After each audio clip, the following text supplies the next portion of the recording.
Noslēgušās šī gada pirmās starptautiskās judo sacensības, kuras notika Cernikavas pamatskolā. 2 dienu garumā turnīrā piedalījās 580 sportisti 6 dažādās vecuma grupās no 4 dažādām valstīm – Igaunijas, Lietuvas, Krievijas, kā arī pašmāju džudisti. Latvijas judo federācijas direktors uzsvēra kvalitātes ziņā veiksmīgi norganizēto turnīru, par ko liecina dalībnieku skaits un dažādā sportistu sagatavotība.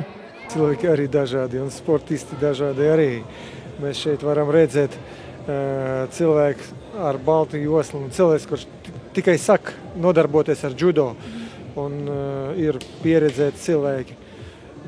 Sportisti dažādi, bet cīņi ļoti interesanti. Šeit mēs varam redzēt mūsu nākotnē, mūsu judo nākotnē.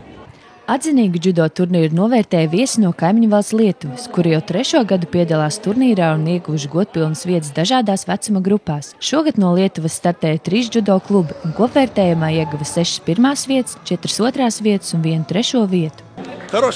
Jums ir ļoti labs turnīrs. Daudz bērnu, daudz labu pretinieku.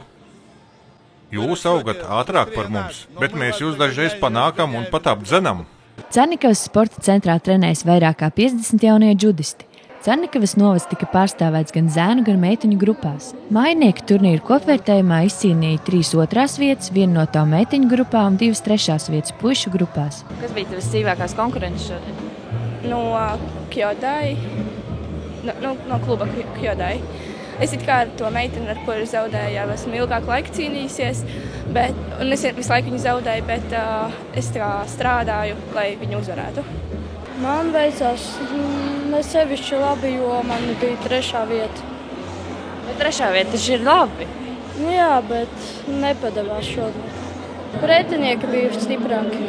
Pateicoties šīm starptautiska mēroga sacensībām, judo tiek popularizēts Cernikavas novadā gan visā Latvijā, jo turnīrā startēja 27 judo komandas no dažādiem Latvijas sporta klubiem.